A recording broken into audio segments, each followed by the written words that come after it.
메타버스 그 빅뱅의 시대가 이제 도래했습니다. 뭐든 그 메타버스를 붙여야 하는 시대입니다. 페이스북도 메타라고 상호를 바꿀 정도로 그 메타에 대한 그 모든 산업이 변하고 있습니다. 그런데 이 메타버스의 기초 인프라가 반도체입니다. 반도체가 없으면 안 된다는 겁니다. 미국, 중국의 기술 전쟁 중에 미국은 반도체를 국가 안보로, 중국은 산업의 신자군으로 표현하고 있습니다. 중국은 현재 반도체 산업을 최대한 전력 투구하고 있으며 미국은 중국의 반도체 봉쇄 전략을 펴고 있습니다. 이 시기에 그 세계 반도체 파운드리 시장은 그 중국 기업의 그 점유율이 더 높아지는 거로 바뀌고 있습니다. 서방 언론의 뭐 반도체 자초와는 거리가 멀습니다. 중국은 이제 10나노메타 이하의 최첨단 그 공정 제품은 당장은 만들 수 없지만 수요가 많은 14나노메타 이상 제품을 중국 내부 수요만으로 주문이 넘쳐나고 있습니다. 중국은 그 향후 10년간 칼 한 자루만 간다는 절박한 심정으로 국가 자원 전체를 그 반도체 기술을 올인하고 있습니다. 중국의 반도체 굵기는 긴 시간이 필요한 건 사실이지만 시간과 돈의 문제인 것 같습니다. 사실 이런 시기에 그 한국 입장에선 그 차세대 반도체 산업을 준비할 수 있는 기회가 됩니다. 한국은 이런 호기를 그 중국이 따라올 수 없는 절대 초격차 기술을 만드는 데 활용해야 합니다. 문제는 우리나라 파운드리는 삼성뿐이고 메모리는 삼성과 하이닉스뿐입니다. 문제는 우리나라는 그 중견 파운드리 회사가 없다는 게 문제입니다. 딱 하나 DB 하이텍이 있지만 DB 하이텍의 기술은 90에서 120 나노의 그 범용 제품을 만드는 회사입니다. 솔직히 좀 부럽습니다. 중국의 환경이. 우리나라도 그 DB 하이텍 같은 중견 기업이 그 파운드리 회사가 좀 많이 생기면 좋지 않을까 생각합니다. 미국의 규제 때문에 뭐 반도체 굵기가 무너진 게 아니라 미국이 그 중국과 전쟁을 시작한 2018년 이후 그 상해 지수를 보면 37% 상승했는데 반도체 지수는 289% 초상승을 했습니다.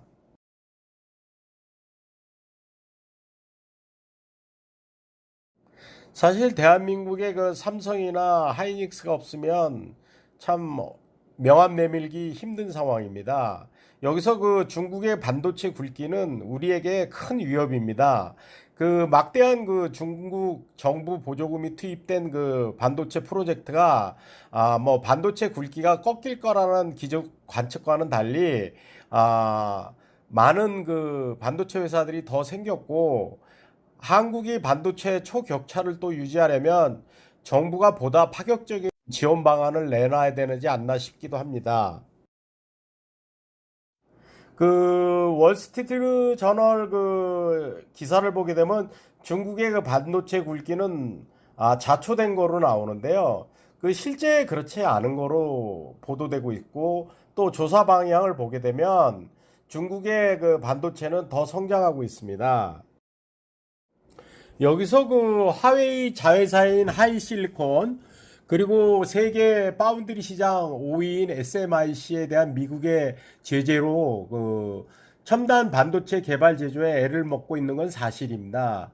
이 때문에 그 중국은 10나노메타 이하는 지금 어느 정도 그 규제 때문에 안 되고 있지만 14나노메타 이상의 그 반도체 자본은 집중적으로 투입되고 특히 그 중국 반도체 매출에 급등한 그 주요 배경이 되고 있습니다. 중국의 2020년 한 해만 약 1만 5천 개의 반도체 기업이 설립됐고요. 중국의 신생 기업 대다수는 그 그래픽 처리 장치 GPU나 인공지능, AI 칩 등 그 고급 칩 설계를 하는 그 팹리스입니다. 근데 이 팹리스들이 대부분 이미 최첨단 칩을 개발했거나 그 테이프아웃은 뭐냐면 팹리스에서 그 제품 설계를 마치고 파운드 회사로 설계도가 전달되는 상황이 있습니다. 여기서 2020년 그 신규 팹 공장 건설 프로젝트만 해도요, 28개나 됩니다. 예상 투자금은 260억 달러고요.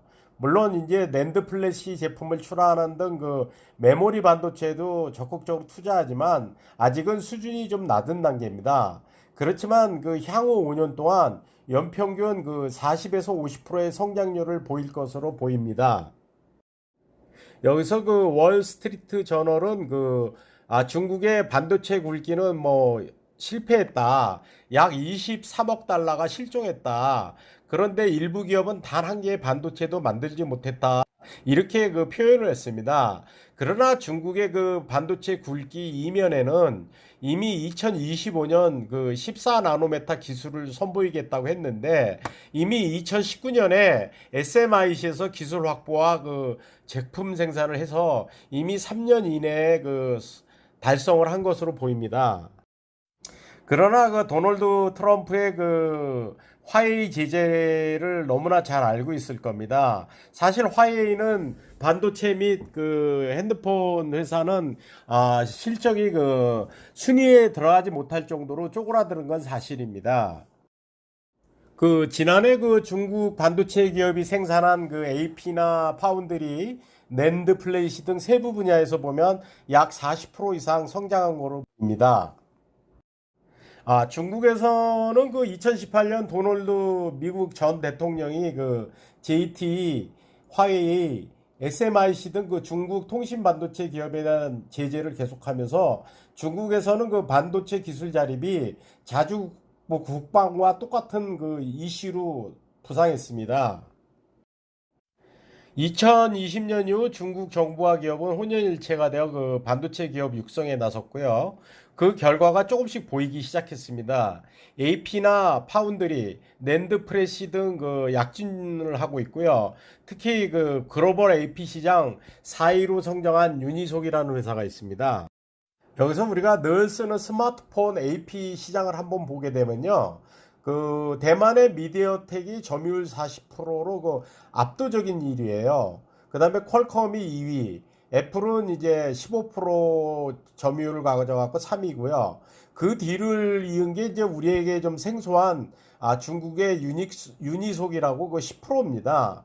삼성전자는 2020년 2분기 약 8%에 달했던 점유율이 5%로 그 쪼그라들었습니다. 삼성전자가 그 4G에서 플래그십 5 모델까지 미디어텍과 그 퀄컴의 AP 사중 그 비중을 늘리는데 그 이유는 뭐 잘 알 수 없지만 좀 아쉽긴 합니다.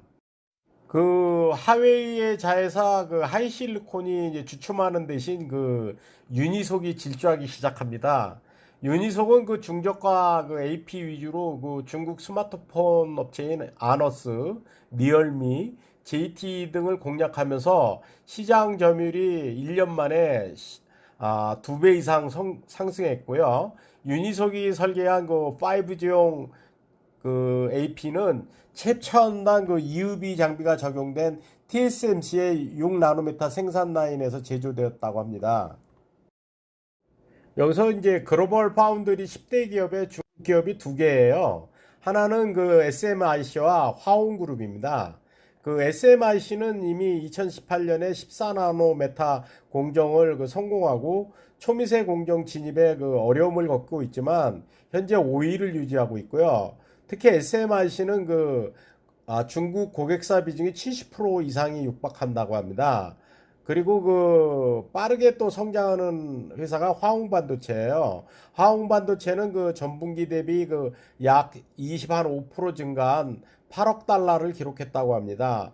지금 화홍반도체는 그 공장 가동률이 100%에 육박하면서 그 판매 단가도 계속 올리고 있는 것으로 알려져 있습니다. 여기서 그 눈을 끄는 회사는 중국 그 창작 메모리 YMTC입니다. 그 낸드 프레시 시장에서 그 상위 6개 업체가 과점하던 시장에 그 YMTC가 그 2.5%를 기록하며 7위를 랭킹했거든요. 지난 3분기 그 YMTC의 낸드 프레시 매출은 약 4억 5천만 달러 이상인 것 같습니다.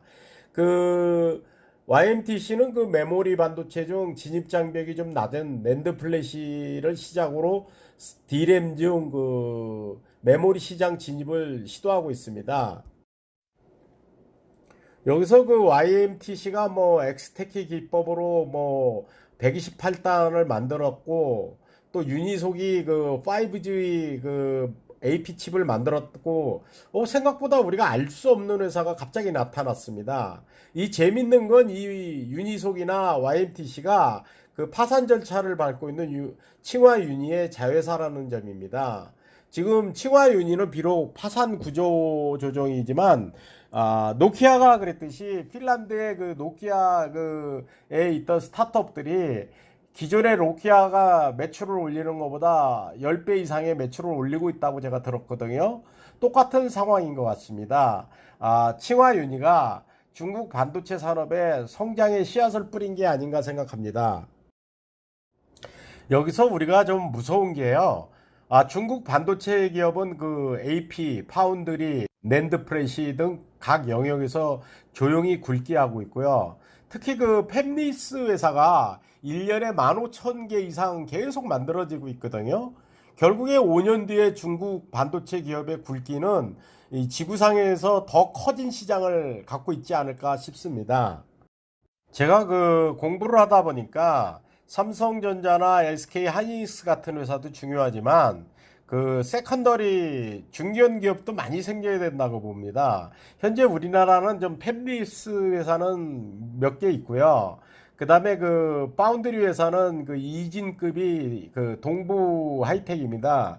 동부 하이텍 같은 경우는 그 창립 후 수년간 그 적자에 시달렸지만 최근에 이제 흑자로 성공하면서 증설을 해야 되는 상황까지 온 것 같아요. 솔직히 이런 DB 하이텍 같은 회사가 대한민국에도 한 50개만 있으면 다른 산업이 뭐 아무리 커도 이런 반도체 기업은 소량 다품종이지만 뭐 어떻게 보면 금이나 다른 금속보다도 더 비싼 산업 아니겠습니까? 우리나라도 이 파운드리 회사도 좀 많이 생겼으면 좋겠고요. 팹리스 회사도 좀 많이 생겼으면 좋겠습니다. 그러기 위해서는 우리나라 대학교에 반도체 쪽이나 그 재료공학 쪽에 그 투자를 좀 더 많이 해야 되고요. 현실적인 어려움은 있겠지만 우리도 중국처럼 5년, 10년을 바라보고 국가가 지도해주고 투자를 해줘야 됩니다. 지난 5년간 이 정권은 솔직히 국가 지도는 안 했습니다.